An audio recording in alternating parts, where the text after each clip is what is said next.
3.5 घंटे एपिसोड 2।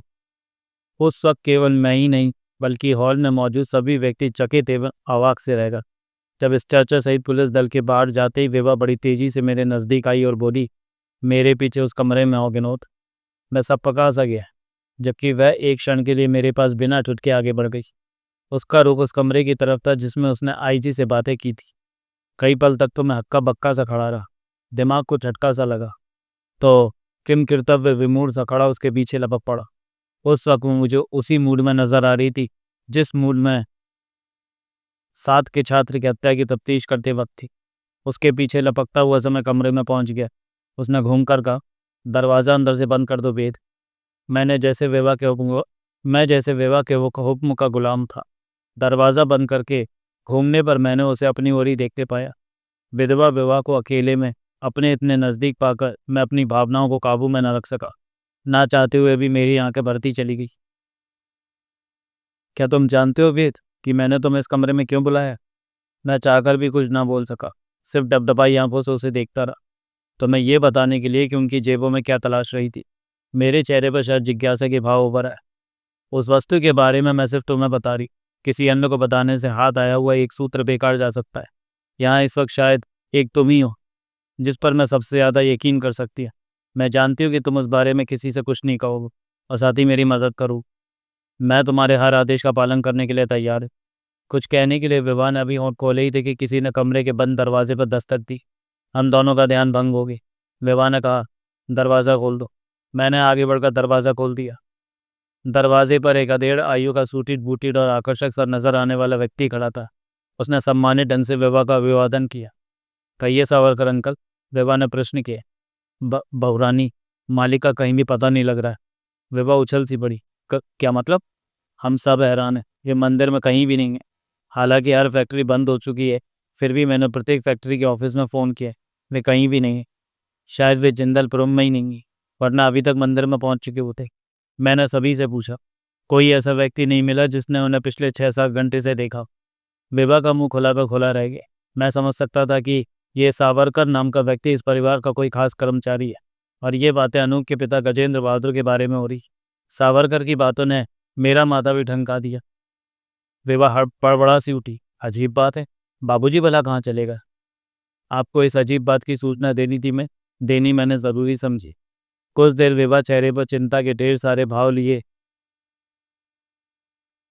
कहा, सबको बाबूजी की तलाश में लगा दे सावरकर अंकल, और पुलिस को भी उनके गुम होने की सूचना दे दें। जो मौरानी कहने के बाद सावरकर ने मुड़ना ही चाहता कि ठहरिए सावरकर अंकल, विभा ने कहा। सावरकर ठिठक गया। विभा ने प्रश्न किया, क्या आपने कभी अपने अनूप बाबू के साथ ऐसे व्यक्ति को देखा जिसका कद करीब 6.5 फीट लंबा हो, पतला दुबला, काले मोटे और भद्दे होठों वाला ऐसा व्यक्ति जिसकी आंखें अक्सर किसी तरह नशा करने की वजह से लाल रहती? जी नहीं बहू रानी, मैं इस हुलिये के किसी व्यक्ति को नहीं जानता, लेकिन अनूप बाबू द्वारा आत्महत्या की खबर सुनकर मैं आज फिर बहुत चक्कर रह गया। फिर? चौंकती हुई विभा ने पूछा। फिर से क्या मतलब? ऐसा ही आज से 4 साल पहले हुआ था, जबकि मैंने इसी तरह अचानक ऑफिस में बैठे अलका बेटी द्वारा आत्महत्या करने की खबर सुनी थी। हाँ, फिर भी मैंने और मेरी तरह ही शायद दूसरे कुछ लोगों ने भी मन ही मन ये सोचा था कि अलका बेटी जवान थी, सुंदर थी, संभव है उसे किसी युवक से प्यार हो गया। अपने प्यार की बात उसने मालिक और छोटे मालिक को बताई हो और उन्होंने उस युवक से अलका की शादी करने से इनकार कर दिया और इसी गम में अलका ने आत्महत्या कर ली। क्या आपके ऐसे सोचने के पीछे कोई आधार था? ऐसा कोई आधार नहीं था जिसे सबूत कहा जा सके। क्या मतलब? बुरा ना मानिएगा बहुरानी जी, सावरकर ने अपने दिल की बात कह दी। जब कोई जवान लड़की आत्महत्या कर ले और पुलिस तथा जासूसों की लाख कोशिश के बाद भी वजह पता न लगे तो लोग अक्सर ये सोचने लगते हैं कि प्यार मोहब्बत का चक्कर रहा होगा। उस वक्त ऐसा सोचकर बहुत लोगों ने अपनी जिज्ञासा शांत कर ली थी। मैं भी उन्हीं में से एक था। मन को ये सोचकर समझा लिया था कि बड़े मालिक और छोटे मालिक अलका की आत्महत्या की वजह जानते होंगे, केवल अपनी इज्जत की खातिर उसे प्रचारित नहीं होने दे रहा। हाँ, वैसी घटना आप लोगों के दिल में ऐसी धारणा बनाई देती है, मगर आज क्या? अनूप बाबू ने आत्महत्या करके मेरी और शायद मेरे जैसे ही सैकड़ों लोगों की इस धारणा को बिखेर कर रख दिया। थोड़ी चौंकती सी विभा ने पूछा, इस घटना का संबंध आप उस आत्महत्या से कैसे जोड़ रहे हैं? लगता है कि जिंदल परिवार के लोगों का आत्महत्या करने का जुनून सवार हो गया। क्या मतलब? विभा पहले से कहीं ज़्यादा बुरी तरह चौंकी। आत्महत्या लोग क्यों करते हैं? जिंदगी से निराश होकर, लोग निराश क्यों होते? किसी अभाव की वजह से या अचानक लगे किसी शौक से। जिंदल परिवार के लोगों को भला क्या अभाव, क्या शौक लग सकता? और विशेष रूप से यदि छोटे मालिक की जिंदगी के बारे में सोचा जाए तो दूर दूर तक भी आत्महत्या की कोई वजह नजर नहीं आती। दुनिया की हर चीज़ उनके सिर्फ एक इशारे पर उनके कमरे में हाजिर हो सकती थी। आप जैसी पत्नी थी उनकी, और सुना है कि 7-8 महीने बाद नन्हे मालिक भी आने वाले। ऐसी ढेर सारी खुशियों से घिरा व्यक्ति भला आत्महत्या क्यों करेगा?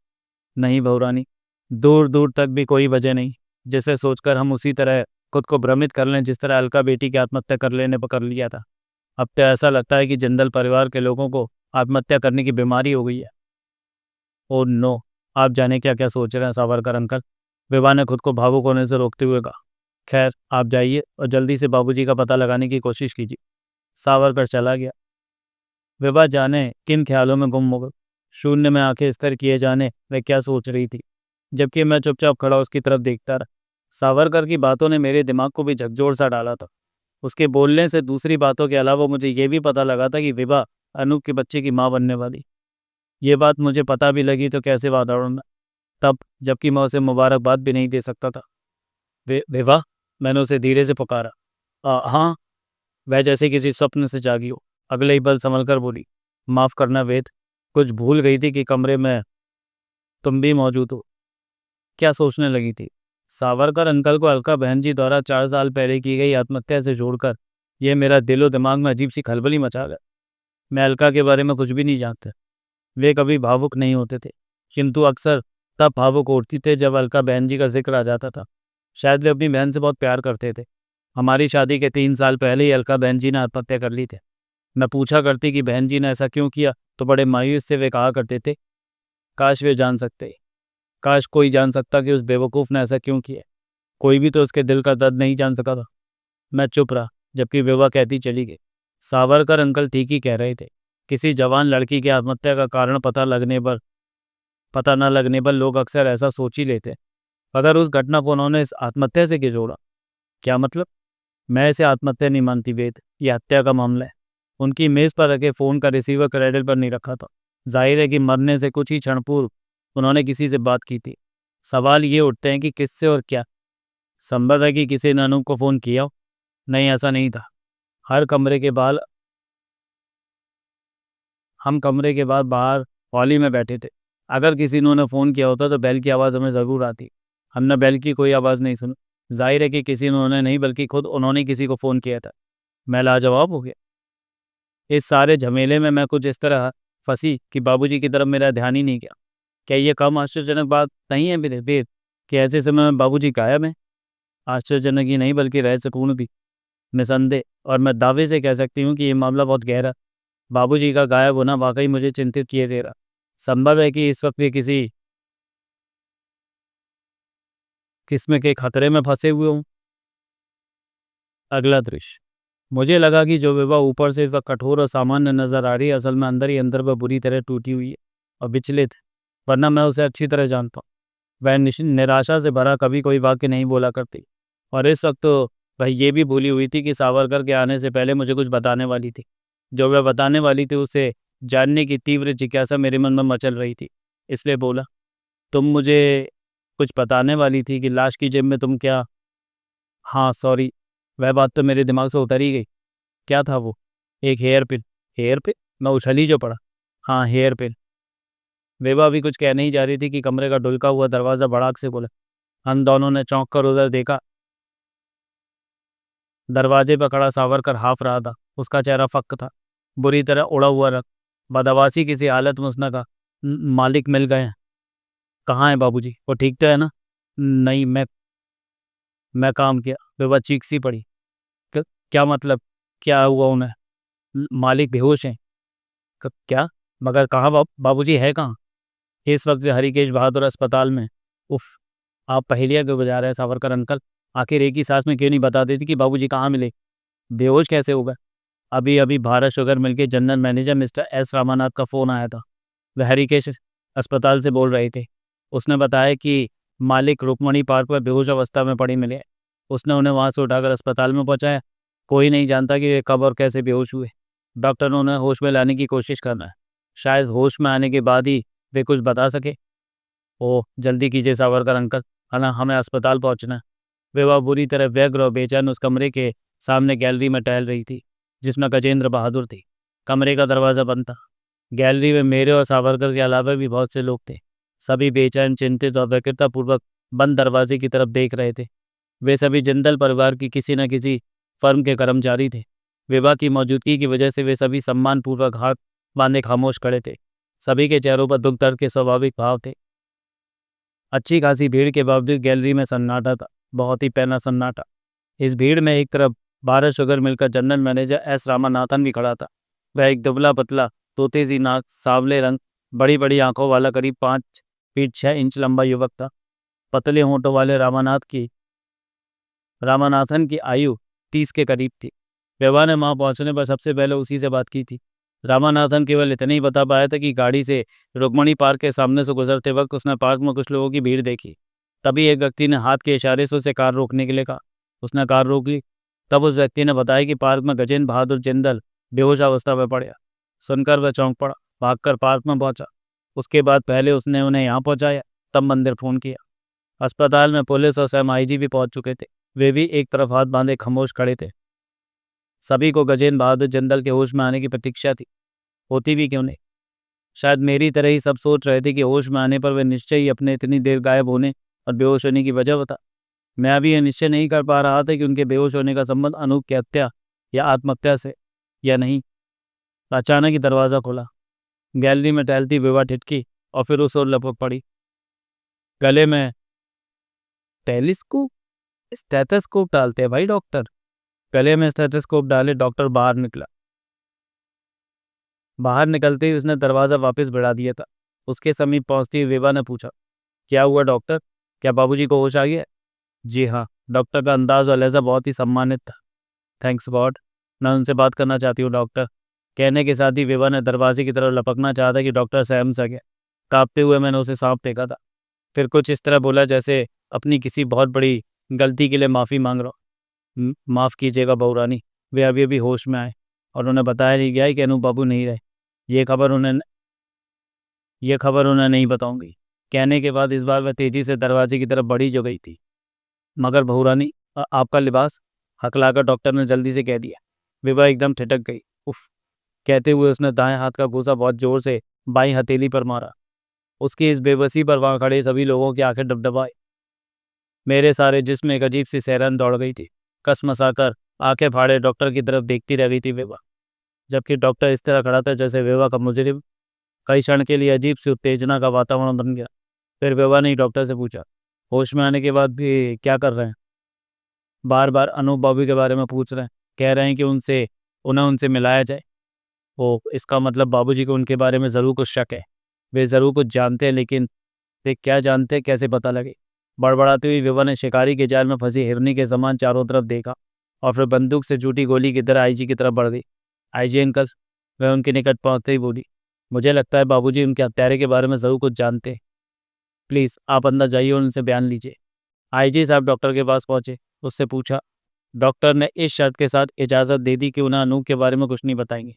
आईजी साहब कमरे के अंदर चले गए। दरवाज़ा पुनः बंद हो गया। गैलरी में मौजूद लोगों के दिल इतनी तेजी से धड़कने लगे जैसे निर्धारित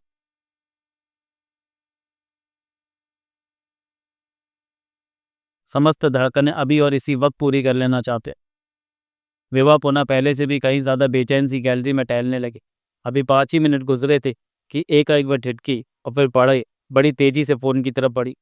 विभा ने रिसीवर उठाकर किसी का नंबर डायल किया। संबंध स्थापित होते ही बोली, हेलो, मैं विभा बोल रही, जिंदलपुरम की बहू रानी। दूसरी तरफ से कुछ कहा गया। 8 बजे से 1, 3, 4 या ज़्यादा से ज़्यादा 5 मिनट पहले मंदिर से मिस्टर अनूप ने फ़ोन पर किसी से कुछ बातें की थी। क्या आप बता सकती हैं कि वह फ़ोन कहाँ किया गया था और क्या बातें हुई थी? दूसरी तरफ से पुनः कहा गया। विभा ने कहा, जितनी जल्दी हो सके पता करके मुझे इस फ़ोन पर बताया जाए। अभी मैं यहीं हूँ। फ़ोन नंबर लीजिए। यह नंबर फ़ोन पर बताया गया।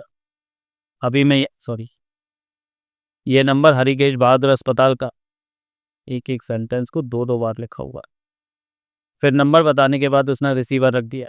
धड़कनें बढ़ती ही जा रही थी। 5 मिनट और गुजर गए। दिल में सवाल उठा कि आखिर इतनी देर तक आईजी साहब अंदर कर क्या रहे, और अचानक ही मैं बुरी तरह उछल पड़ा। जिसमें के सभी मसामों ने एक साथ पसीना उगल दिया। चौंक सभी पड़े थे और चौंकने की वजह थी उस तनावपूर्ण सन्नाटे को झकझोर देने वाली फोन क्योंकि ठीक मेरे पीछे और अत्यंत समीप रखा था, इसलिए सबसे ज़्यादा बुरी तरह मैं ही चौंका। विवाह हवा की झोंकी की तरह फ़ोन पर पहुंची। रिसीवर उठाकर कुछ देर तक वह दूसरी दूसरी तरफ से बोलने वाले की आवाज़ सुनती रही और कुछ देर बाद थैंक्स कहकर रिसीवर रख दिया। इधर उसने रिसीवर रखा था और उधर आहिस्ता से कमरे का दरवाज़ा खोला। अगला दृश्य। कहिए आइए अंकल, क्या बाबूजी ने कोई बयान दिया? हाँ, जल्दी बताइए क्या। उनका कहना है कि उसका करीब 2:30 बजे थे जब वे अपनी गाड़ी से कपड़ा मिल से शुगर फैक्ट्री की तरफ जा रहे थे। तब चैपलिन रोड पर एक व्यक्ति ने हाथ के इशारे से उन्हें रुकने के लिए कहा। वह व्यक्ति 6.5 फुट लंबा और पतला दुबला था। लाल आंखों वाले उस व्यक्ति के होठ काले, मोटे और भद्दे थे। जिस्म पर काले कपड़े पहने हुए था।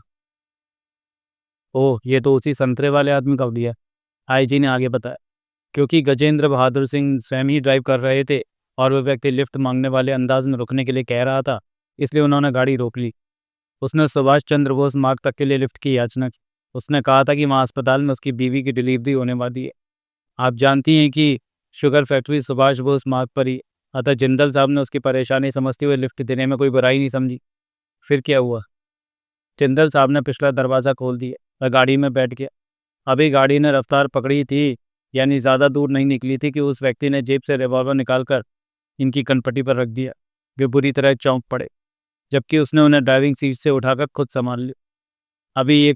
अभी वे कुछ समझ भी नहीं पाए थे कि उसने बिजली की सी तेजी से रिवॉल्वर के दस्ते का वार इनकी कनपट्टी पर किया और एक चीख के साथ ये बेहोश होकर सीट पर लुढ़क कर ओह, विभा के जबड़े कस गए थे। होश आने पर इन्होंने खुद को 3 कमरों वाले फ्लैट के एक कमरे में कुर्सी पर बंधे पाया। उनके चेहरे पर ढेर सारा पानी डालकर उन्हें होश में लाया गया। सामने वही व्यक्ति था। इस वक्त वह चेहरे पर पूरी दरिंदगी लिए ठहाके लगा लगा कर हंस रहा था। इन्होंने चीख कर उससे इस व्यवहार की वजह जाननी चाहिए तो उसने केवल यही कहा कि वजह कुछ देर बाद खुद ही पता लग जाएगी। उसके बाद इन्हें उसी अवस्था में छोड़कर वह चला गया। कदाचित वह फ्लैट का दरवाज़ा बाहर से बंद करके गया था। उत्सुक विभा ने पूछा, फिर क्या हुआ? उस वक्त करीब 3:45 बजे थे जब वही व्यक्ति पुनः कमरे में दाखिल हुआ। इस बार उसके साथ अनूप साहब भी थे। अनूप और जिंदल साहब वहाँ एक दूसरे को आमने सामने देखकर बुरी तरह चौंक पड़े। दोनों ही ने एक दूसरे को हैरत के साथ पुकारा था और अनूप साहब दौड़कर कुर्सी के साथ बने जिंदल साहब के नज़दीक पहुंचे। उस वक्त लाल आंखों वाला ठहाका लगाकर हंस पड़ा। अनूप साहब ने चौंकते हुए घूमकर उस तरफ देखा, परंतु तब तक वह जेब से रिवॉल्वर निकालकर उस पर तान चुका था। मुझसे में अनूप साहब चीख पड़े, जोगा, इस हरकत का क्या मतलब? ओह, तो संतरे वाले आदमी का नाम जोगा था शायद। फिर क्या हुआ? वह हंसता रहा और दिल खोलकर हंसने के बाद बोला, इस फ्लैट पर मैं तुम्हें केवल यही दिखाने लाया था अनूप। उम्मीद है कि तुम अपने पिता की वस्तु स्थिति से परिचित हो गए होगे। मगर इस हरकत का मतलब क्या? अभी समझाता हूँ। कहने के साथ ही जोगा आगे बढ़ा और उसने अनूप की जेब से उसका पेन निकाल लिया। अपनी जेब से एक कागज़ निकाला और कागज़ पर एक आकृति बनाई। फिर कागज़ को देखते हुए अनूप ने कहा, यह आकृति एक पहेली है और यह पहेली तुम्हें हल करनी। लेकिन पहेली हल करने से इस बात से क्या मतलब? पहेली हल करने के लिए तुम्हें केवल 3.5 घंटे का समय दिया जाएगा और यदि तुम उन 3.5 घंटे में इस पहेली को हल नहीं कर सके तो तुम्हारे पिता का कत्ल कर दिया जाएगा। नहीं, अनूप साहब चीख पड़े, इतना ही नहीं बल्कि सारी दुनिया के सामने संतरा भी छील दिया जाएगा। नहीं जोगा, तुम ऐसा नहीं करोगे, तुम ऐसा कुछ नहीं कर सकते। अनूप साहब चीखे ज़रूर थे, किंतु उनका चेहरा पीला पड़ चुका था। अगले ही पल वे गिड़गिड़ा से उठे। ऐसा मत करना जोगा, प्लीज़ ऐसा मत कहो। तुम जो कहोगे मैं तुम्हें दूंगा, लेकिन ऐसा मत करना। नहीं करूँगा, लेकिन लेकिन उस अवस्था में तुम्हें आत्महत्या कर ली होनी। जोगा, चीखो मत अनूप, गला खराब हो जाता है। दरअसल जो 2 बातें मैंने कही हैं उनमें से एक तो होनी। हाँ, उनमें से तुम क्या होना पसंद करते हो ये हम तुम्हारी इच्छा पर छोड़ते। मैं समझ नहीं पा रहा हूँ जोगा कि आखिर तुम इतने घबरा क्यों रहे? एक पहेली तो है, उसे तुम हल भी कर सकते हो उस सूरत में कि, किंतु आखिर क्या सना कर दोगे जोगा? सिर्फ एक पहेली के लिए तुम, आखिर क्या है इस पहेली में? इस मामले में तुमसे बहस करने के लिए मेरे पास समय नहीं है। केवल इतना ही समझ लो कि जो मैं कह रहा हूँ वो पत्थर की लकीर है। यकीन दिलाता हूँ कि तुम्हारे सफल होने पर ना ही संतरा छीलूंगा, ना तुम्हारे पिता को कत्ल करूंगा और ना ही तुम्हें आत्महत्या करने की जरूरत पड़ेगी। हाँ, असफल होने पर इन दोनों कामों में से एक जरूर होगा। पसंद तुम्हारी रहेगी। एक बार अनूप साहब चाहकर भी कुछ ना बोल सके। उसने अपनी कलाई पर बंधी रिस्ट वॉच में समय देखते हुए कहा, इस वक्त 4 बजे। टैक्सी द्वारा यहाँ से मंदिर तक का रास्ता 15 मिनट का, यानी तुम 4:30 के करीब मंदिर पहुँच जाओ। 3.5 घंटे में तुम्हें इस फ्लैट में बैठा कर भी दे सकता था। तुम्हें आज़ाद छोड़ लो। तो ये भी मैंने सोच ही लिया होगा कि तुम क्या क्या कर सकते हो। संतरा मेरी जेब में है, और तुम्हारे यहाँ से निकलते ही मैं भी यहाँ ना रहूँगा, किसी गुप्त स्थान पर चला जाऊँगा। तुम्हारे पिता मेरे द्वारा खरीदे गए किराए के 2 गुंडों की निगरानी में यहीं रहेंगे।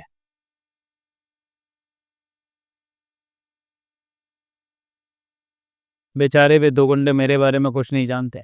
अगर यहाँ पुलिस ने छापा मारा तो यहाँ से उन्हें तुम्हारे पिता की लाश और ज़्यादा से ज़्यादा वे 2 गुंडे मिलेंगे। उस अज्ञात स्थान पर रहकर भी मैं हर पल इस फ्लैट को नज़र में रखूँगा। ऐसी कोई गड़बड़ महसूस करते ही मैं वही संतरा छीलना शुरू कर दूंगा। ऐसा कुछ नहीं होगा। उम्मीद तो यही है। जोगा के बद्दे होठों पर जहरीली मुस्कान थी। नहीं नहीं अनूप, तू इस कमीने की धमकी में क्यों आ रहा बेटे? हमें मर जाने दे, मगर तू अपनी ज़िंदगी को खतरे में मत डाल। कुर्सी पर बंधे गजेंद्र पागलों की तरह चीख चीख कर ऐसे ही शब्द कहने लगे थे, किंतु अनूप ने उनकी एक न सुनी। जोगा से बोला, मुझे वह फ़ोन नंबर की सूचना देनी है। और तब जोगा ने अनूप साहब का नंबर बता दिया। आईजी ने कहा। सबको सुनते हुए विभा का गुलाबी चेहरा किसी कोयल की तरह काला पड़ गया, पत्थर की तरह सख्त और खुरदरा। उसके जबड़े भिजे हुए थे, आंखों में आग बरस रही थी। विभा को उस अवस्था में देखकर आईजी तक के जिस्म में झुरझुरी सी दौड़ गई। वह किसी नागिन के सबब समान फुफकारी। क्या वह नंबर बाबूजी ने सुना था? जी हाँ। क्या उन्हें नंबर याद रहा? यानी क्या उन्होंने आपको बताया? जी हाँ। विभा ने उसी मुद्रा में कहा। क्या वह नंबर 557348 है? हाँ। अरे, आईजी साहब हैरत से उछल पड़े। मगर आपको ये नंबर कैसे मालूम? मरने से पहले उन्होंने इसी नंबर पर फ़ोन किया था। विभा उसी पत्थर की तरह सख्त स्वर में कहती चली गई। फ़ोन पर उन्होंने कहा था कि वो पहली कॉल करने में कामयाब नहीं रहे और अपना वादा पूरा कर, अतः वह भी अपना वादा पूरा करा। खैर, आप बात आगे जारी रखिए। उसके बाद क्या हुआ? चकित निगाहों से विभा को देखते हुए आईजी ने कहा। उनका कहना है कि अनूप के वहाँ से जाते ही जोगा ने उन्हें बेहोश कर दिया। दोबारा होश में आने पर उन्होंने खुद को यहाँ पाया। वे नहीं जानते कि इस बीच वे कहाँ रहे और क्या हुआ। वे बार बार अनूप साहब के बारे में पूछ रहे। पागलों की तरह वे यही कहे जा रहे हैं कि उन्हें अनूप से मिलाया जाए। क्या वे उस फ्लैट का पता जानते हैं जहाँ उन्हें ले जाया गया था? नहीं। अगर वे दोबारा उस फ्लैट के अंदर पहुँच जाएं तो क्या उसे पहचान लेंगे? इस सवाल के जवाब में कहना है हाँ, लेकिन जिंदलपुरम में अनगिनत फ्लैट है। हम भला उन्हें किस किस फ्लैट के अंदर ले जाएंगे? फ्लैट का पता मैं जानती। क्या? मगर कैसे? हैरत और शाही के आगे फैल गई। मैंने एक्सचेंज से मालूम कर लिया है कि मरने से पहले उन्होंने किस नंबर के फ़ोन पर किससे क्या बातें की थी। एक्सचेंज से ये भी पता लग गया है कि उपरोक्त नंबर का फ़ोन किस फ्लैट पर है। अब बाबूजी को वहीं ले जाकर तो सिर्फ ये पुष्टि करानी है कि वह फ्लैट वही है जहां उन्हें कैद किया गया था। ये नंबर किसी दूसरे फ्लैट का दिया गया था। ओह, आईजी का तरद्दुद दूर हुआ। क्यों डॉक्टर? विभा ने समीप ही खड़े डॉक्टर से कहा। सॉरी बहुरानी, दरअसल अभी। ओह। विभा के मस्तक पर चिंता की लकीरें उभर आई। खैर, फिलहाल उन्हें रहने दीजिए, हम ही चेक करते हैं। क्यों आईजी अंकल, आपकी क्या राय है? किम कर्तव्य विमूढ़ से आईजी ने कह दिया, यही ठीक रहेगा। चलिए। कहने के साथ ही विभा किसी सनसनाते तीर की तरह आगे बढ़ी। अगला दृश्य। कार विभा स्वयं ड्राइव कर रही थी। मैं अगली सीट पर उसके बराबर में ही बैठा था। पिछली सीट पर मिस्टर सावरकर बैठे थे। सावरकर ने कहा था कि कार वह ड्राइव कर लेगा। वे आराम से पिछली सीट पर बैठे, परंतु विभा ने उसकी बात ना मानकर उन्हें पीछे बैठने का आदेश दिया। कार के पीछे आईजी की कार और उसके पीछे पुलिस कर्मियों से भरी जीप चली आ रही थी। हमारी कार सबसे आगे इसलिए थी क्योंकि जिस फ्लैट पर हम जा रहे थे उसका पता सिर्फ विभा को ही ज्ञात था। कार में पूरी तरह खामोशी छाई हुई थी। एकाएक विभा ने मुझे पुकारा। वेद। विचार श्रृंखला बिगड़ जाने के कारण मैं उछल सा पड़ा। तुम जासूसी उपन्यास लिखते हो ना? सड़क पर दृष्टि गड़ाए उसने अजीब सा सवाल किया। उसके सवाल का अर्थ ना समझते हुए मैंने कहा, हाँ। क्या तुम इस केस के हत्यारे की मानसिक स्थिति का विश्लेषण कर सकते हो? मैं समझा नहीं। तुमने आईजी के मुंह से बाबूजी के बयान सुना। उनसे लगता है कि अनूप ने हत्यारे द्वारा दी गई पहेली हल कर दी होती तो हत्यारे को कुछ भी चाह नहीं थी। हाँ, मगर ये बड़ी अजीब सी बात है। इसका मतलब यह है कि हत्यारे की दिलचस्पी उन्हें मार देने से कहीं ज़्यादा उस पहेली के हल में थी। विभा ने कहा। ऐसा उस पहेली में क्या है? मेरी समझ में तो कुछ नहीं आ रहा विभा। बेशक मैं जासूसी उपन्यास लिखता हूँ, लेकिन इतने उलझे हुए नहीं। मेरा पात्र विजय और विकास है। उनका संबंध भारतीय सीक्रेट सर्विस से, अतः ज़्यादातर वे किसी अंतर्राष्ट्रीय ऑपरेशन पर ही काम करते हैं। ऐसे ऑपरेशन का रहस्य तो पहले ही खुला रहता है। सवाल सब ये होता है कि वे ऑपरेशन में कैसे सफल होंगे। पाठकों को हल्का फुल्का मनोरंजन देना ही मेरे उन उपन्यासों का ध्येय है। उसमें इतने सवाल, इतने पेंच या इतने उलझाव बिल्कुल नहीं होते। ऐसे कथानक शायद पाठक पसंद भी नहीं करेंगे। तुम्हारी गलतफहमी। मेरे ख्याल में तुम्हें पेचदार कथानक ही लिखने चाहिए।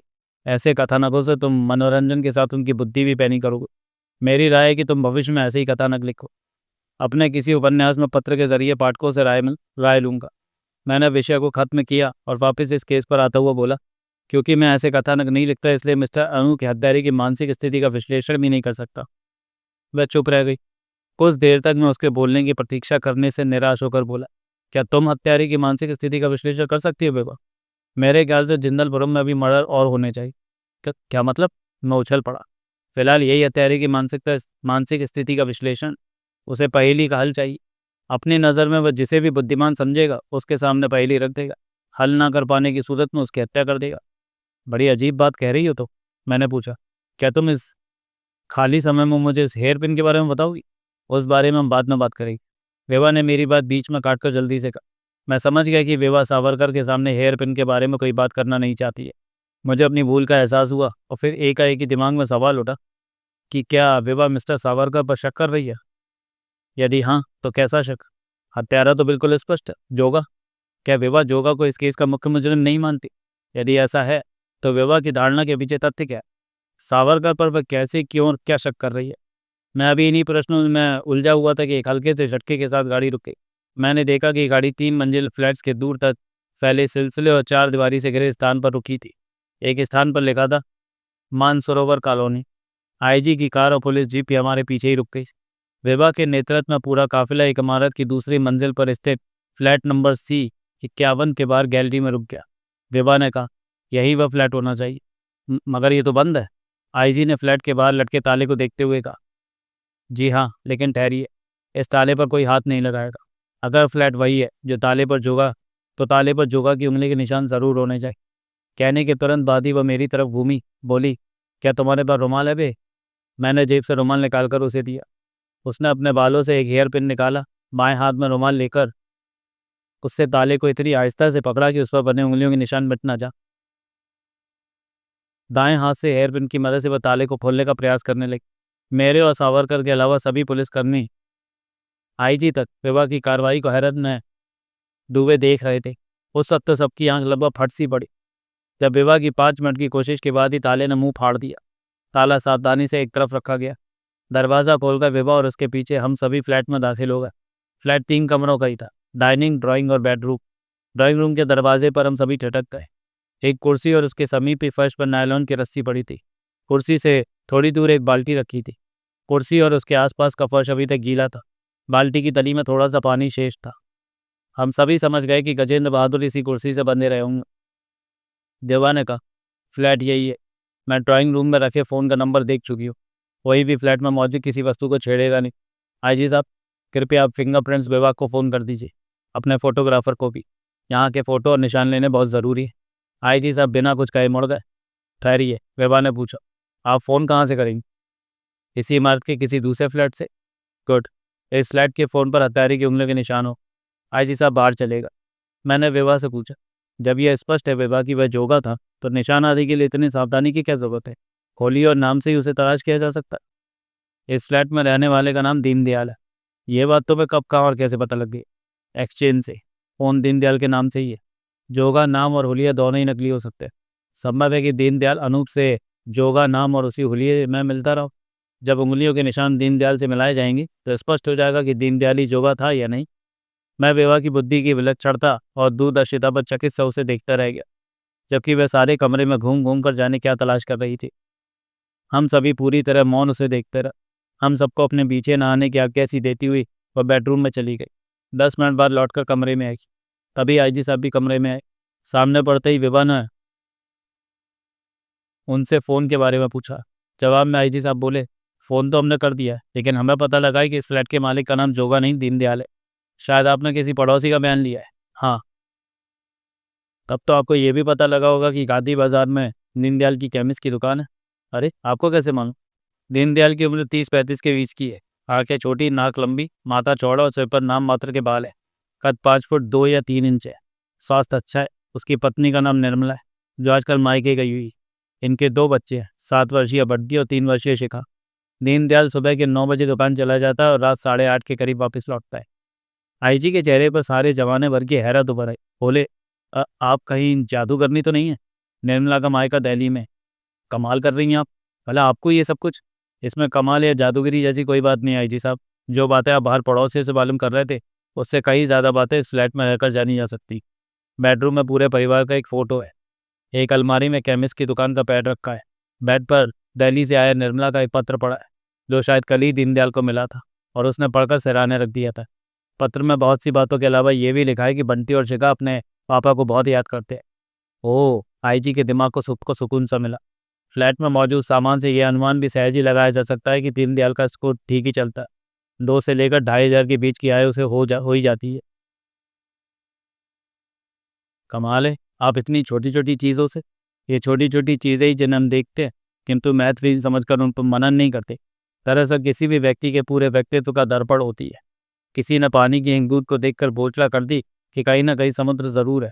पानी की वह बूंद दूसरे लोगों ने भी देखी थी, किंतु सिर्फ देखी ही थी, उस पर मनन नहीं किया था। जिसने मनन किया वह जान गया कि कहीं न कहीं समुद्र ज़रूर है। किसी व्यक्ति के रहने के स्थान को देखकर उसकी रुचियों और आर्थिक स्थिति के बारे में जाना जा सकता है।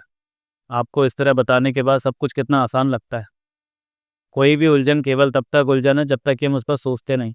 यदि हम सोचें और हमारे सोचने की धारा ठीक हो, तो उलझन को सुलझते देर नहीं लगती, और जब उलझन सुलझ जाती तो लगता है कि उलझन थी ही कहाँ, हम तो व्यर्थ ही परेशान हो रहे थे। हम तो कभी सोच भी नहीं सकते थे बहुरानी कि आप इतने सुलझे हुए विचारों के होंगे। खैर, आगे की जानकारी के लिए दीनदयाल का मिलना बहुत ज़रूरी है। विभा ने कहा। दुकान बंद हो गई। उसका इस वक्त यहाँ न मिलना संदेहास्पद है। कहाँ है वे? क्या आपने पड़ोसियों से मालूम किया? पड़ोसियों ने उसे सुबह दुकान पर जाते देखा था, उसके बाद नहीं देखा। विभा ने मानो सहमी सवाल किया। दीनदयाल कहाँ गया? क्यों गायब हो गया? कहीं वही तो जोगा नहीं है विभा? मैंने राय व्यक्त की। उसे तलाश करवाइए आईजी अंकल। बहुत से सवाल ऐसे हैं जिनका जवाब दीनदयाल ही दे सकता।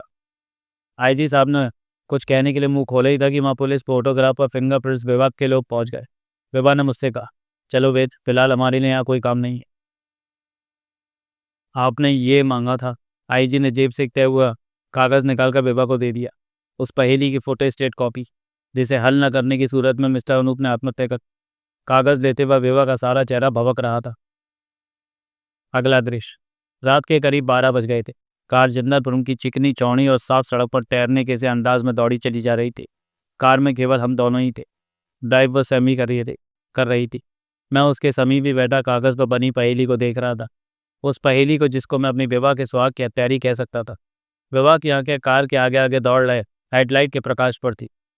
सड़क पर डिस्टी गड़ाई उसने मुझसे पूछा, आया कुछ समझ में? नहीं, मेरे पल्ले तो कुछ नहीं पड़ रहा। उस पर ध्यान हटा लो।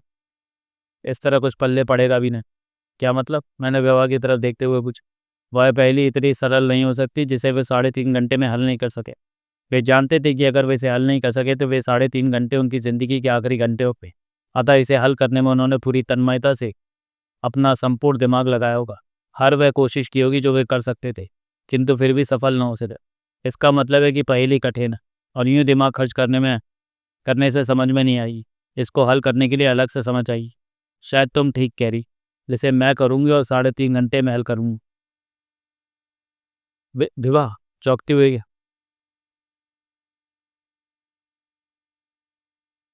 हुई कहते वक्त मेरा लहजा काँप गया, बल्कि यूँ लिखना चाहिए कि मेरा सारा अस्तित्व ही काँप उठा था।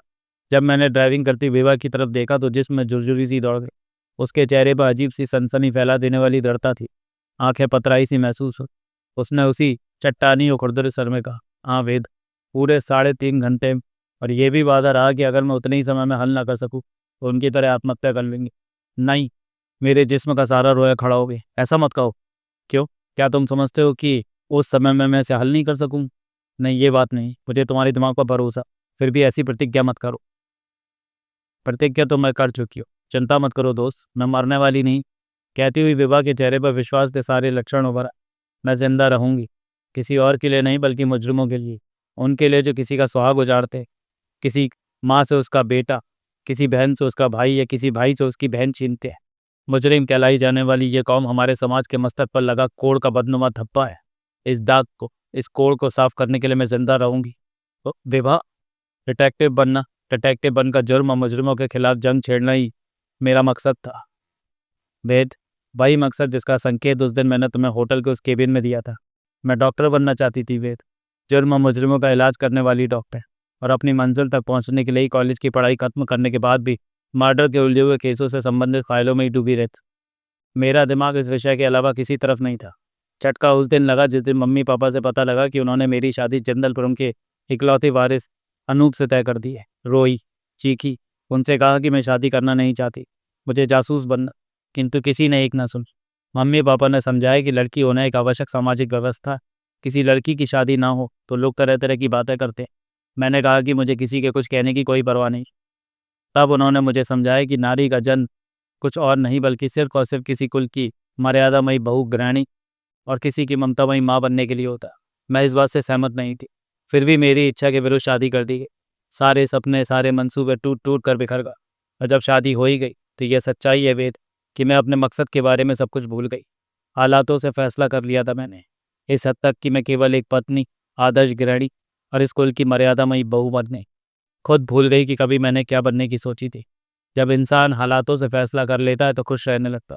सो मैं खुश थी, यकीन मानो दोस्त, मैं बहुत खुश थी कि अचानक कि आज किस्मत ने मुझे फिर झटका दिया। ऐसा झटका जिसने कि मुझे विधवा कर दिया, मेरा सब कुछ लूट लिया। जिसने लूटा है वह मुजरिम, उसी घृणित जाति का एक जानवर जिसका इलाज मैं कभी डॉक्टर बनकर करना चाहती थी। अब यह सफ़ेद लिबास मेरे तन पर सारी जिंदगी बना रहेगा वेद, और ये लिबास मुझे जुर्म की वजह से मिला, उसी जुर्म की वजह से जिसे समूल नष्ट करने की मैंने कसम खाई थी। अब वह कसम पूरी होगी। यह सफ़ेद लिबास हर क्षण याद दिलाता रहेगा कि मुझे जुर्म और मुजरिमों का खात्मा करना। जो बनने की बात मैं शादी के बाद भूल गई थी, आज वही बनने का दृढ़ निश्चय कर लिया है। सो विभा के मुंह से अल्फाज नहीं, आग निकलने लगी थी। चेहरा यूं भभकने लगा था जैसे किसी फैक्ट्री का बॉयलर हो। जाने किस भावना के वशीभूत होकर मेरा सारा जिस्म पसीने से तर हो गया। मैं चाहकर भी कुछ बोल ना सका, जुबान तालू से चिपक कर रह रही थी जैसे। कार के अंदर केवल इंजन की मध्यम सी आवाज़ ही गूंजती रही। खुद को सामान्य दर्शाने के लिए मैंने पूछा, वैसे विभा, तुम्हारे ख्याल से दीनदयाल क्या निकलेगा? क्या मतलब? मेरा मतलब क्या उसके मुजरिम होने की संभावना है? कम से कम दीनदयाल को देखे बिना उसके बारे में कोई भी धारणा बना लेना तो न्यायोचित होगा नहीं, और न ही बुद्धिमान। वह मुजरिम हो भी सकता है और नहीं भी। हाँ, इतना ज़रूर है कि इसका बयान इस केस में महत्वपूर्ण ज़रूर साबित होगा। दीनदयाल का गायब होना कहता है कि इस बारे में उसने कुछ ना कुछ मालूम ज़रूर है।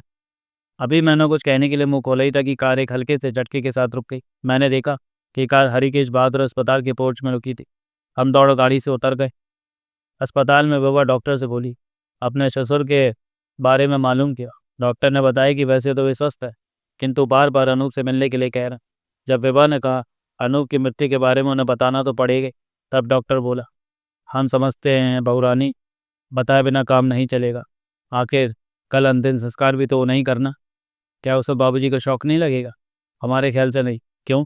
आज सारी रात भी यही नहीं में, डॉक्टर ने बताया। अनूप बाबू से बार बार मिलने की विजिट कर, कुछ तो उन्हें शक हो ही रहा। जब हम उनके सारी रात के अनुरोध के बावजूद अनु बाबू से ना मिलवा सकेंगे तो उनका शक विश्वास में बदल जाएगा। यानी सुबह तक बिना किसी के बताए धीरे धीरे उन्हें खुद ही मालूम हो जाएगा। फिर जब हम बताएंगे तो उन्हें कोई शक नहीं लगेगा, क्योंकि ये बात तो उनका मस्तिष्क पहले ही समझ और स्वीकार कर चुका होगा। मुझे डॉक्टर की राय जमी। विभा भी सहमत थी, शायद इसलिए चुप रह गए। फिर काफ़ी देर तक वह डॉक्टर से उनके बारे में ही बातें करती रही। 30 मिनट बाद हम वापस आकर गाड़ी में बैठी। गाड़ी मंदिर की तरफ रवाना हो गई। बड़ी तेज़ी से घटने वाली घटनाओं के संबंध में मेरे दिमाग में बहुत से सवाल चकरा रहे थे। जानता था कि यदि विभा उन सारों का नहीं, उनमें से कुछ सवालों का जवाब दे सकती है, किंतु जाने किन विचारों में गुम ड्राइविंग की जा रही थी, उससे कोई भी सवाल करने का मेरा साहस न हुआ। अभी मंदिर से 1-1.5 फलांग इधर ही थे कि विभा बुरी तरह चौंक पड़ी। दीनदयाल, विभा के कंठ से चीख सी निकली थी, और अगले ही पल विभा के पैरों का दबाव ब्रेकों पर बढ़ता चला गया।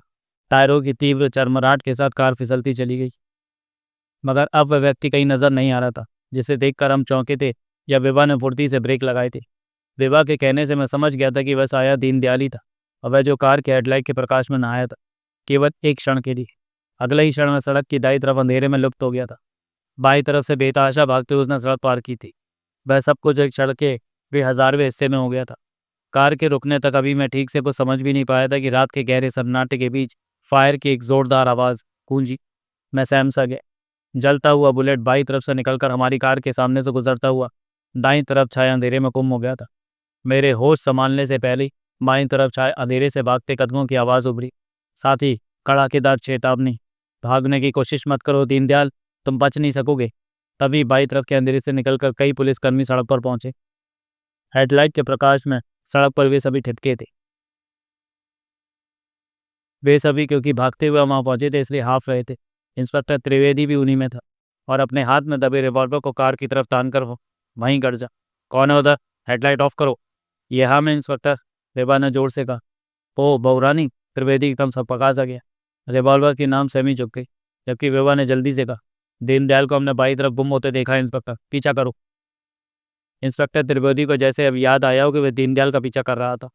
चीख कर अपने साथियों को भी वही हुक्म देते हुए उसने बाईं तरफ के अंधेरे में जंप लगा दी। उसके बाएं हाथ में रिवॉल्वर और दाएं हाथ में टॉर्च थी। सब कुछ इतनी तेजी से और कुछ ऐसी हड़बड़ाहट के साथ हो रहा था कि मैं समझ ना पा रहा था। एकाएक मेरे शरीर को तेज झटका लगा।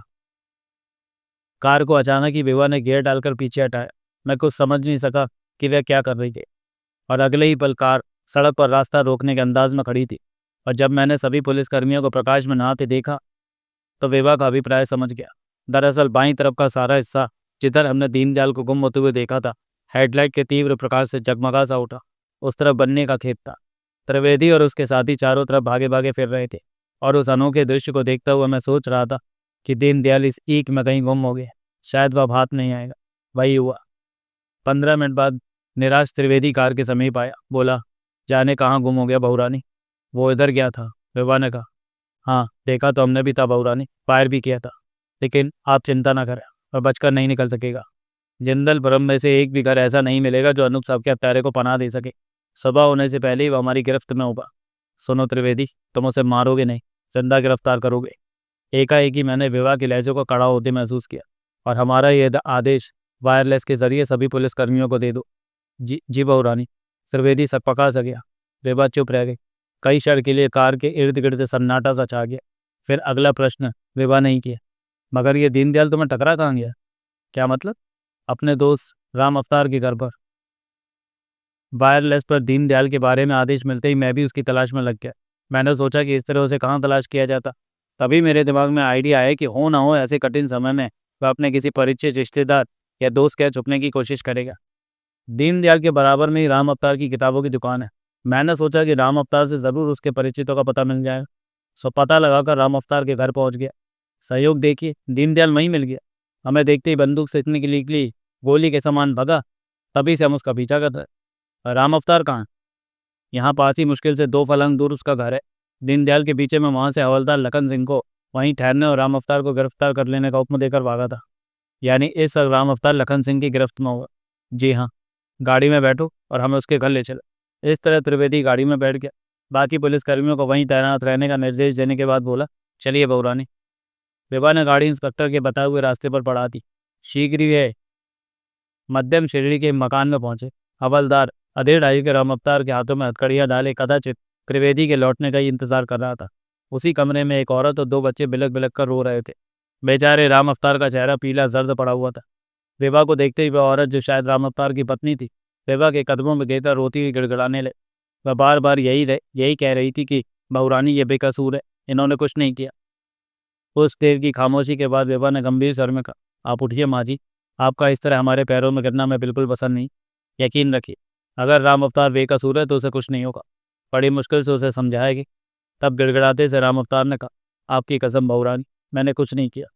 बिल्कुल सही जवाब दो राम अवतार, क्या उस समय दीनदयाल यही था जब यहाँ पुलिस आई? हाँ बहुरानी, लेकिन सच मुझे नहीं मालूम था कि वह यहाँ क्या करके आया। यहाँ वह बहुत ही कम आया जाया करता है और इतनी रात गए तो पहले कभी भी नहीं आया। जब मैंने दरवाज़ा खोलने पर देखा तो चौंक पड़ा। वह बहुत ही बदहवास और घबराया सा था। मुझे लगभग ढकेलता से वह अंदर दाखिल हुआ। अंदर आते ही उसने दरवाज़ा अंदर से बंद कर लिया। चौंक कर मैंने उसकी बदहवासी फूली सांस, घबराहट और इतनी रात गए आने का सबब पूछा तो हाफता हुआ सोफे पर बैठ गया कि वह सब कुछ बताएगा। हलक सूख रहा है, पहले एक गिलास पानी पिलाया जाए। मैंने राजू की माँ से उसके लिए पानी लाने के लिए कहा। पानी पीने के लिए वह गहरी गहरी सांसें लेने लगा। हम पति पत्नी अचंभे से उसे देख रहे थे। जब वह थोड़ा सामान हुआ तो मैंने उससे पूछा, बताने के लिए अभी उसने मुंह खोले ही था कि दरवाजे पर दस्तक हुई। वह हड़बड़ा कर खड़ा हो गया। बंद दरवाजे की तरफ मुंह करके मैंने ऊंची आवाज़ से पूछा, कौन है? पुलिस। बाहर से आवाज़ सुनते ही मैं चकरा गया। दीनदयाल पागलों की तरह चीख पड़ा, नहीं राम अवतार, दरवाज़ा नहीं खोलना। क्यों? चकरा कर मैं चीख पड़ा, क्या करके आया तू भी? हमारी ये आवाज़ें शायद पुलिस ने सुन ली थी। क्योंकि तभी दरवाज़ा खोलने की घुर्राहट आदेश के साथ दरवाजे के तोड़ने की कोशिश की जाने ने। उस वक्त बौखलाया सा दीनदयाल यहाँ से भाग निकलने का रास्ता ढूंढ रहा था। तूने ज़रूर कुछ किया है, मैं तो दरवाज़ा खोलूंगा, ऐसा कहकर मैं दरवाजे की तरफ बढ़ा। वह भागकर अंदर वाले कमरे में चला गया था। मेरे दरवाज़ा खोलते ही यहाँ पुलिस घुस गई। मुझे हवलदार ने पकड़ लिया। इंस्पेक्टर साहब अंदर वाले कमरे की तरफ लपके। इन्होंने उसे खिड़की के रास्ते से बाहर कूदते देख लिया था। हवलदार को यहीं रुकने का हुक्म देकर ये अपने बाकी साथियों के साथ, तुम बिल्कुल सच कह रहे हो ना? रिबा ने कुर्रा कर कहा। बिल्कुल सच बहुरानी, मैं आपकी कसम खाकर कहता हूँ। हवलदार साहब ने ही बताया कि दीनदयाल ही अनूप बाबू का हत्यारा है। उफ, मुझे पहले क्यों नहीं मालूम था। काश मुझे पहले पता होता बहुरानी कि उसी कमीने ने हमारी देखता जैसे अनूप बाबू को मारा है, तो मैं दीनदयाल के टुकड़े टुकड़े कर देता, उस कुत्ते की लाश बिछा देता मैं यहाँ। अंतिम शब्द कहते कहते राम अवतार के चेहरे पर जो भवक उभर आई थी वह देखने लायक थी। उस भवक से ही मैं अंदाज़ा लगा सकता था कि जिंदलपुरम के निवासी केवल अनूप के लिए ही नहीं बल्कि पूरे जिंदल परिवार के लिए दिलों में कैसी श्रद्धा रखते हैं। कुछ देर तक विवा भी राम अवतार के चेहरे पर उतर आई उसी अलौकिक भवक को देखती रही। फिर एकाएक इंस्पेक्टर त्रिवेदी की तरफ घूमकर बोली, क्या तुमने कमरे के अंदर से राम अवतार और दीनदयाल की आवाज़ें सुनी थी? जी हाँ। क्या तुमने उन्हीं वाक्यों को सुनकर सिपाहियों को दरवाज़ा तोड़ डालने का हुक्म दिया था? हाँ बहुरानी, दीनदयाल यहीं था, उसकी आवाज़ मैंने बिल्कुल साफ सुनी थी। राम अवतार को छोड़ दो, यह बिल्कुल बेकसूर है। कहने के साथ ही विवा किसी फिरकनी के समान तेजी से घूमी और हवा के झोंके की तरह मकान से बाहर निकल गई। अगला दृश्य। मैंने अपनी कलाई में बंदी रिस्ट वॉच में समय देखा। उस समय रात का 1 बज रहा था जब विवा ने कार मंदिर की पार्किंग में रोकी। चौकीदार के साथ ही ढेर सारे कर्मचारियों ने कार को और कार से निकलने पर विवा को घेर सा लिया था, परंतु विवा कार को गैराज में खड़ी करने को हुक्म देती हुई मुख्य द्वार की तरफ गई। मैं लपकता हुआ से उसके पीछे था। विवा उसी कमरे की तरफ बढ़ गई जिसमें सावरकर के आने से पहले वो मुझे हेयर पिन के बारे में बताने वाली थी। मुझे अपने साथ ही कमरे में आने का संकेत दिया था उसने। कमरे में पहुंचने पर पुनः वही दरवाज़ा अंदर से बंद करने की आज्ञा। मैं दरवाज़ा बंद करके विवा की तरफ घूमा। अब मैं तुम्हें उस हेयर पिन के बारे में बताने वाली हूँ वेद। बिना किसी भूमिका के कहती हुई वह कमरे के एक कोने में पड़ी मेज़ की तरफ बढ़ गई। एक झटके से उसने दराज खोली, उसमें से कुछ निकाला और वापस मेरे करीब आकर बोली, वह ऐसा हेयर पिन। मैंने अपने सामने फैली उसकी हथेली देखी। हथेली पर सचमुच एक हेयर पिन था, बिल्कुल अलग और अनोखा हेयर पिन। वैसा पिन मैंने पहले कभी नहीं देखा था। हेयर पिन 3 इंच लंबा मगरमच्छ के आकार का था। देखने से ही लगता था कि वह सोने का बना, और उसमें से निकलती झिलमिलाहट ने मुझे बता दिया कि उसमें जगह जगह कीमती हीरे जड़े हुए। मेरी नज़र हेयर पिन पर जमकर रह गई थी। विवा ने पूछा, क्या तुम इस पिन की कीमत का अंदाज़ा लगा सकते हो बे? काफ़ी कीमती है, सोने का हीरों से जड़ा। 6 महीने पहले वे कपड़ा मिल के लिए नई मशीनें खरीदने जापान गए थे। वहीं से मेरे लिए हेयर पिन का ये जोड़ा लाए थे। इस जोड़े की कीमत 1 लाख है। 1 लाख? मैं चकित रह गया। हाँ, विवा ने कहा, सोने का बना मगरमच्छ के आकार का यह हीरों से जड़ा हेयर पिन पूरे भारत में दूसरा मिलना बहुत मुश्किल है, और जिंदलपुरम में मिलना तो बिल्कुल नामुमकिन। ऐसी महंगी चीज़ किसी करोड़पति पर ही मिलेगी, इसलिए इसके जरिए हत्यारे को ढूंढ निकालना बहुत आसान है। मैं समझा नहीं, इसका भला हत्या से?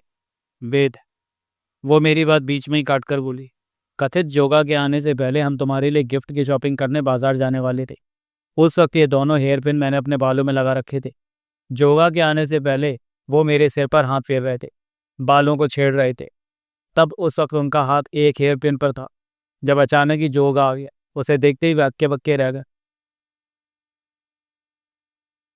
तन मन तक की सुध ना रही थी उन्हें, और उस वक्त मैंने अनजाने में ही स्वाभाविक रूप से उनके उस हाथ को जिसमें हेयर पिन था उनकी कोट की जेब में जाती देखा।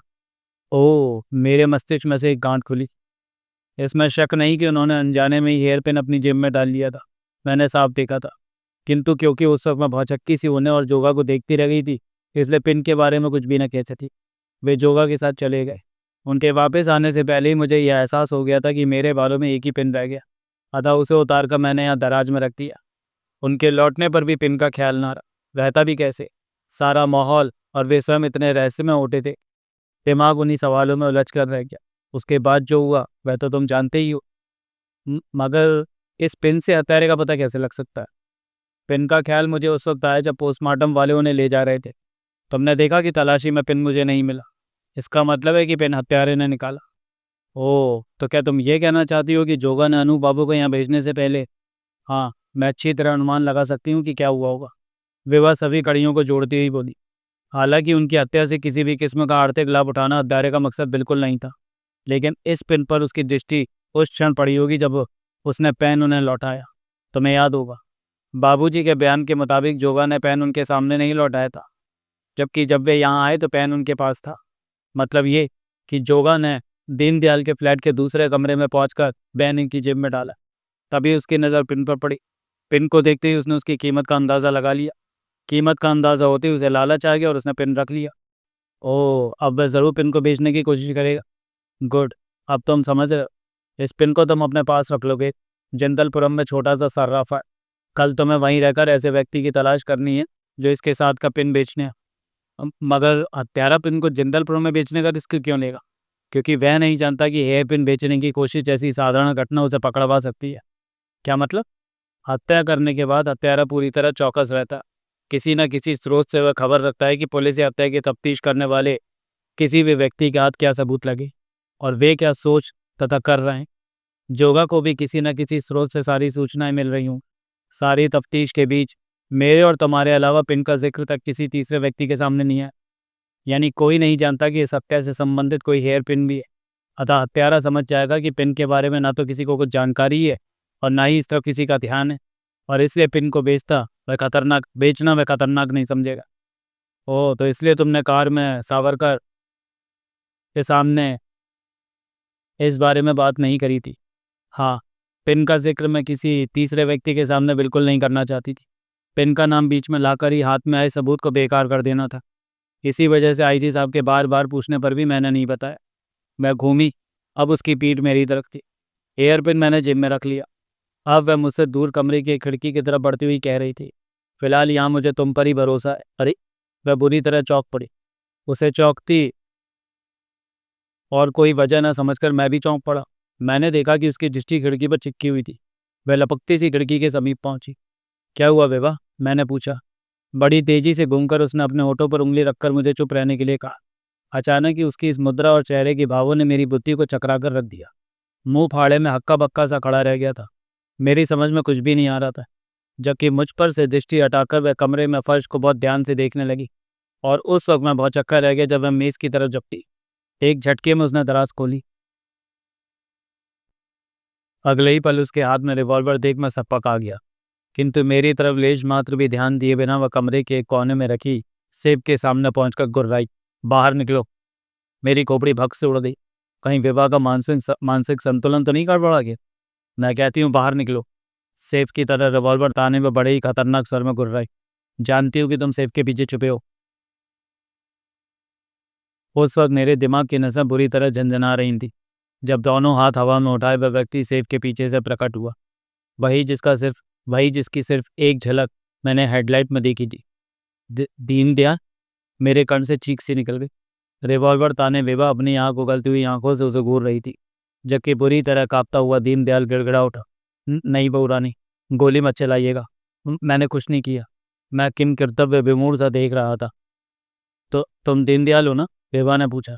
हाँ बहू रानी, लेकिन सच, आपकी कसम, मैं निर्मला और बंटी बेकसूर है। तो तुम यहाँ कैसे पहुँच गए? तो पुलिस मेरे पीछे लगी है बहू रानी। बड़ी मुश्किल से पीछा छुड़ाकर मंदिर के लॉन में पहुंचा। संयोग से इस कमरे की खिड़की खुली हुई थी। मैं अंदर आ गया। और अंदर आने के बाद खिड़की बंद कर दी है ना?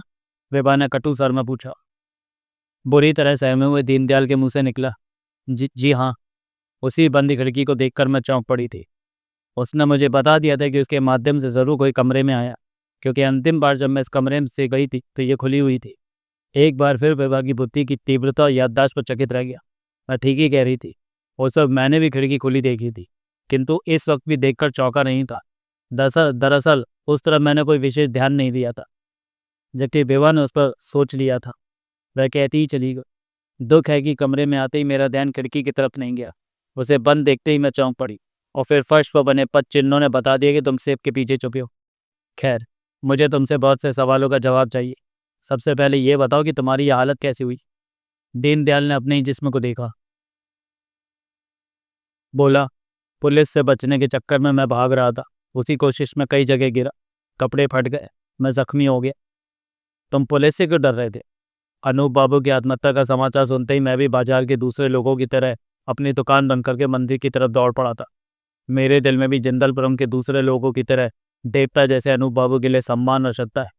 मैं उस वक्त मंदिर के बाहर लगी भीड़ में था। आप वहां पहुंच चुकी थी। दूसरे साधारण नागरिकों की तरह मैं भी अस्पताल के अंदर दाखिल न हो सका, बाहर ही खड़ा रहा। थोड़ी देर बाद आईजी साहब के साथ वहां से आप निकल गई। उस वक्त मैं या भीड़ में मौजूद कोई भी दूसरा ये नहीं जान सका था कि आप कहाँ गई। किंतु कुछ ही देर बाद भीड़ में जाने कैसे ये समाचार फैल गया कि आपने उस फ्लैट का पता लगा लिया है जहाँ मालिक कैद थे, और अब पुलिस के साथ वहीं गई हैं। किसी को उस फ्लैट का पता नहीं था जहाँ आप गई थी। कुछ ही देर बाद मैं एक 3 व्हीलर के माध्यम से अपने फ्लैट की तरफ रवाना हो गया। इमारत के बाहर ही लगी भीड़ देखकर मैं चौंक पड़ा, और उस वक्त तो मेरे पैरों तले ज़मीन ही खिसक गई जब लोगों से अपने फ्लैट का नंबर सुना। ये सुनकर मैं भौचक्का रह गया था कि मालिक को मेरे ही फ्लैट में कैद रखा गया था और अब पुलिस को मेरी तलाश है। ध्यान से सुनते ही विभा ने प्रश्न किया। फिर? मैं चकरा गया, बुद्धि घूम गई। निश्चय नहीं कर सका कि मुझे क्या करना चाहिए। वहाँ मुझे किसी के भी द्वारा खुद को पहचान लिए जाने का डर था, अतः जल्दी से वहाँ से दूर हो गया। मैं बुरी तरह परेशान, हैरान और घबराया हुआ था। समझ में नहीं आ रहा था कि ये सब कैसे हो गया। मालिक को कैद करे जाने से मेरे फ्लैट का क्या संबंध? मुझे एक मुजरिम की तरह तलाश किया जा रहा था और मैं बिल्कुल नहीं सोच पा रहा था कि इस मुसीबत से बचने के लिए क्या करना चाहिए। हर एक की ज़ुबान पर अनूप बाबू के हत्यारे के रूप में मेरा ही नाम था, और मुझे डर था कि इस मुसीबत से बचने के लिए क्या करना चाहिए। मुझे डर था कि कहीं कोई मुझे मेरा परिचित ना मिल जाए। जानता था कि कोई भी परिचित मिलते ही मुझे दर्द पहुँचेगा, मेरे और अपने संबंधों की बिल्कुल परवाह या लिहाज नहीं करेगा, क्योंकि अनूप बाबू को सभी देवता समान मानते थे। परिचितों के बारे में सोचते ही सोचते मेरा ध्यान राम अवतार की तरफ गया। पनाह के लिए और इसी मुसीबत से निकलने का रास्ता पूछने के लिए मैं वहीं पहुंचा। जानता था कि जब तक कोई मुझे अपनी स्थिति स्पष्ट करने के लिए पर्याप्त समय नहीं देगा, तब तक कोई मुझे समझ भी नहीं पाएगा। राम अवतार के यहाँ पहुंचकर सबसे पहले यह महसूस करके मैंने संतोष की सांस ली कि अभी तक राम अवतार को ये नहीं मालूम कि पुलिस मुझे तलाश कर रही है। राम अवतार को ये नहीं मालूम, राम अवतार को सब कुछ सच सच बताकर मैंने सलाह लेने का निश्चय किया। एक गिलास पानी पीने के बाद उसे बताने के लिए भी मैंने मुंह खोले ही था कि वहाँ पुलिस पहुंच गई। घबरा कर वहाँ से भागा। एक ईंट में घुसकर बड़ी मुश्किल से खुद को बचाने में कामयाब रहा। अब मैं समझ गया था पुलिस मुझे देखते ही मेरी कोई बात सुने बिना गोली मार देगी। मैं ये भी समझ गया था कि अब जिंदलपुरम के किसी भी मकान में मुझे कोई पनाह मिलने वाली नहीं है। उस वक्त मैं मंदिर के समीप था और अचानक मुझे ख्याल आया कि इस मुसीबत से सिर्फ आप ही निकाल सकती है। आपके कदमों से लिपट कर सब कुछ बता देना ही मेरी रक्षा कर सकता है। सो मंदिर की पिछली बाउंड्री वॉल फलांग कर लॉन में पहुंच गया और किसी तरह छुपते छुपाते यहाँ तक, और हमारे इस कमरे में आते तुम सेब के पीछे क्यों नहीं निकल आए? इनकी वजह से। उसका इशारा मेरी तरफ था। विभा ने गंभीर स्वर में पूछा। इनकी वजह से? क्या मतलब? मैं सब कुछ आपको अकेले में बताना चाहता था। इनके इस कमरे से निकल जाने के इंतज़ार कर रहा था। मैं इन्हें नहीं जानता, लेकिन लोगों से सुना है कि आपके दोस्त हैं। विभा एकदम कुछ नहीं बोली। मैं भी चुपचाप ही खड़ा था। मुझे लग रहा था कि दीनदयाल ठीक ही कह रहा, जबकि विभा ने उससे सवाल किया। इसका मतलब ये कि तुम नहीं जानते कि तुम्हारे फ्लैट पर किसने क्या किया है? मैं तो सारे दिन दुकान पर था बहुरानी। सुबह 9 बजे ही फ्लैट से निकल पड़ा था। क्या तुम लंच लेने भी अपने फ्लैट पर नहीं जाते थे? जाता था बहुरानी, लेकिन केवल तब जब निर्मला फ्लैट पर हो। आजकल वह मायके गई है। फ्लैट पर खाना तैयार करने वाला कोई भी नहीं है, अतः लंच दुकान पर ही ढाबे से मंगा लेता हूँ। पहली गए तुम्हारी पत्नी को कितने दिन हो गए? 20 दिन। इसका मतलब ये है कि 20 दिन तो तुम्हारा यही रूटीन है। इस बात के पूरे सबूत मिले हैं दीनदयाल कि जो कुछ हुआ तुम्हारे फ्लैट ही में हुआ। मरने से पहले उन्होंने तुम्हारे ही नंबर पर फ़ोन भी किया था। मैं कुछ नहीं जानता बहुरानी, सच। मैं खुद हैरान हूँ कि ये सब कैसे हो गया। तुम्हारे बयान पर यदि यकीन कर लिया जाए तो उसका अर्थ है कि हत्यारे ने तुम्हारी गैर हाजिरी में जुर्म करने के लिए तुम्हारा फ्लैट चुना। उस कमबख्त को सारे जिंदलपुरम में मेरे ही फ्लैट मिला था। यही सवाल महत्वपूर्ण है दीनदयाल, ये कि हत्यारे ने तुम्हारा ही फ्लैट क्यों चुना, किसी और का क्यों नहीं? अच्छा जवाब दो। तुम्हारे फ्लैट की चाबी आज सारे दिन कहाँ रही? मेरी जेब में, इस वक्त भी मेरे पास है। फिर हत्यारे ने तुम्हारे फ्लैट पर लगा ताला कैसे खोल लिया? मैं कुछ नहीं जानता बहुरानी। याद करो दीनदयाल, तुम्हारे इर्द गिर्द ऐसे कितने लोग हैं जो तुम्हारी पत्नी के मायके जाने और उसी दिन से बने तुम्हारे रूटीन के बारे में जानते हैं। ये बात तो मेरे लगभग सभी परिचित जानते हैं। नकली चाबी या मास्टर की मदद से जिसने भी तुम्हारे फ्लैट का दुरुपयोग किया है, वो निश्चय ही जानता था कि सुबह के 9 बजे जाकर तुम दुकान से रात 8:30 बजे लौटते हो। तुम्हारी पत्नी मायके गई हुई है और सारे दिन फ्लैट पर ताला लगा रहता है, और इतनी जानकारी तुम्हारे किसी परिचित को ही हो सकती है।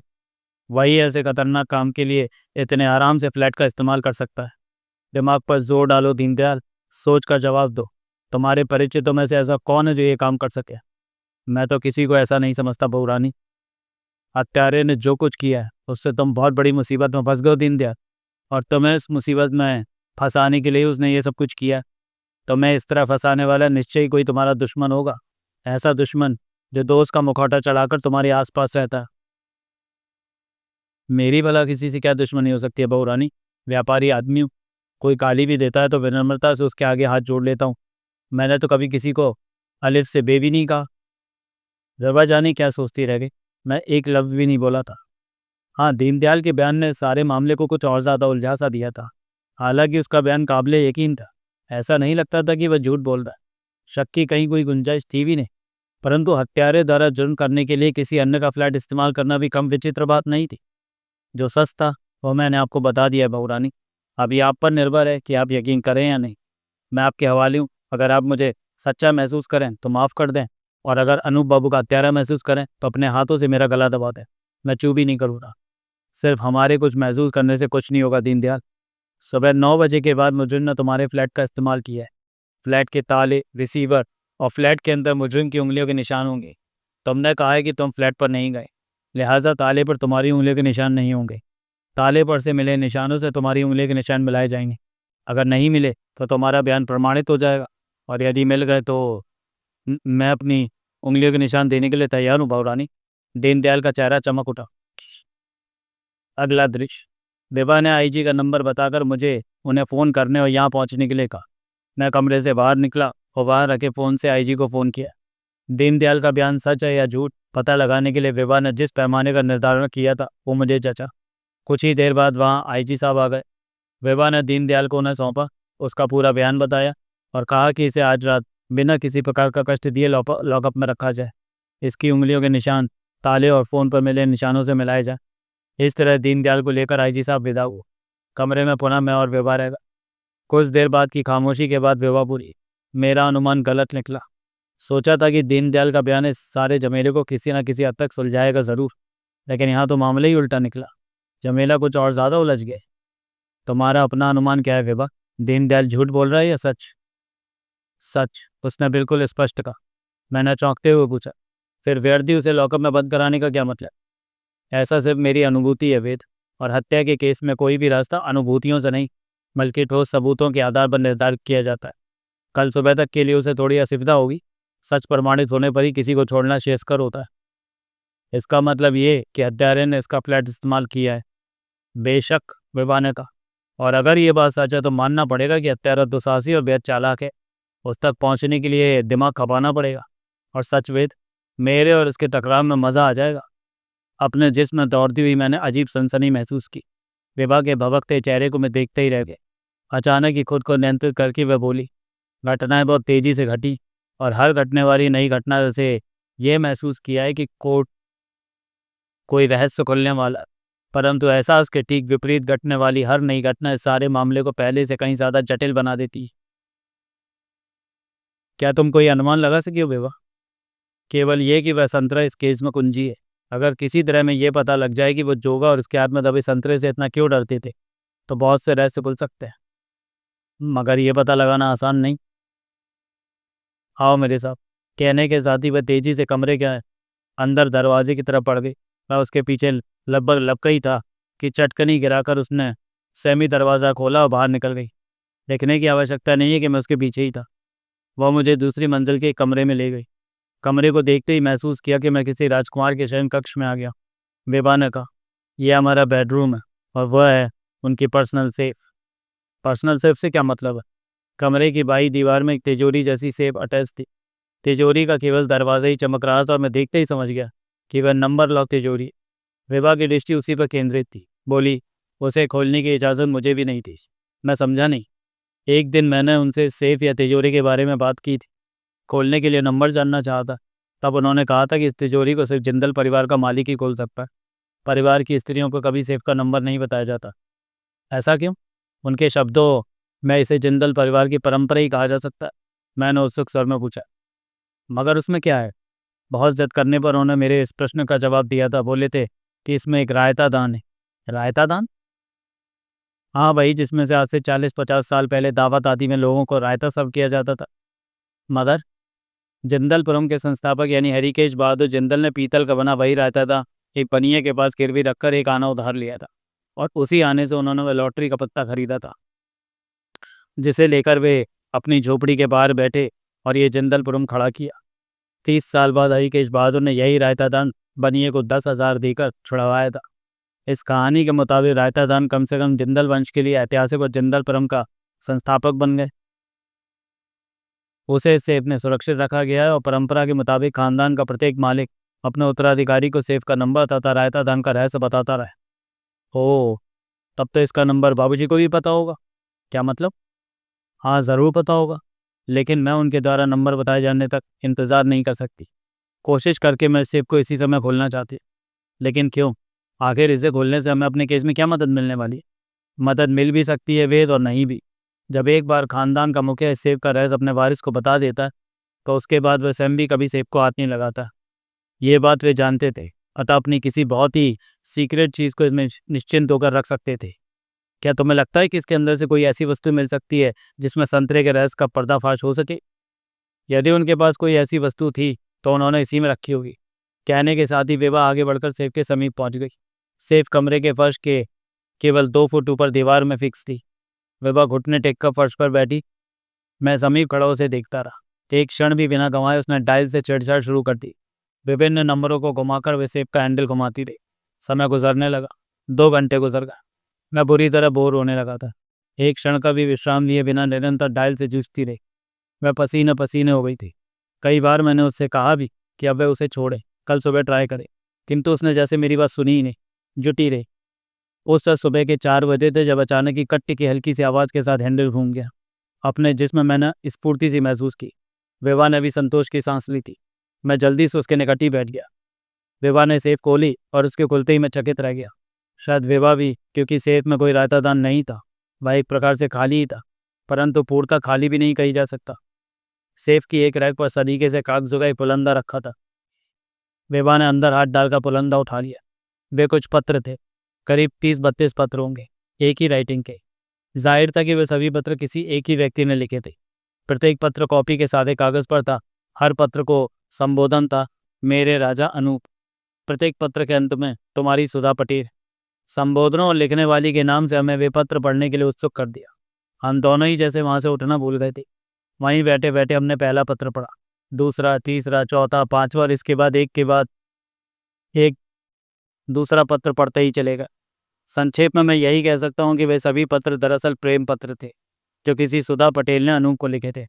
पत्रों से जाहिर था कि किसी ज़माने में अनूप और सुधा पटेल आपस में प्यार करते थे, मगर कब,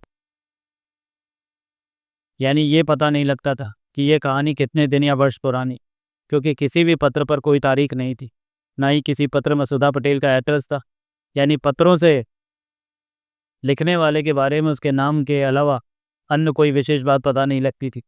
पत्रों से जाहिर था कि अनूप भी सुधा पटेल को पत्र लिखता रहा, क्योंकि कई पत्र अनूप के पत्रों का जवाब थे। पत्रों में उन दोनों के अलावा कहीं कहीं जो तीसरा नाम आया था वह था जोगा का नाम। जोगा अनूप और सुधा के बीच विलेन का काम कर रहा था।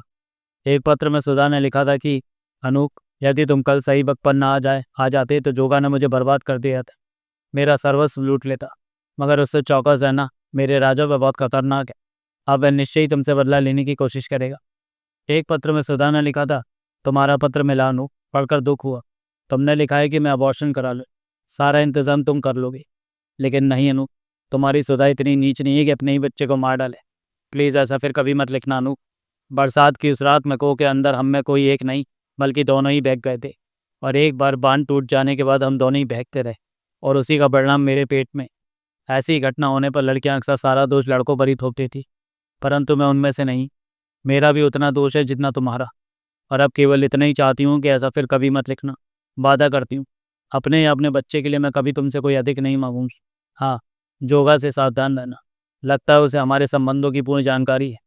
उससे अगले पत्र में लिखा था, तुम्हारा जवाब पढ़कर खुशी हुई अनु, भगवान का शुक्र है कि तुमने मेरी प्रार्थना सुन ली।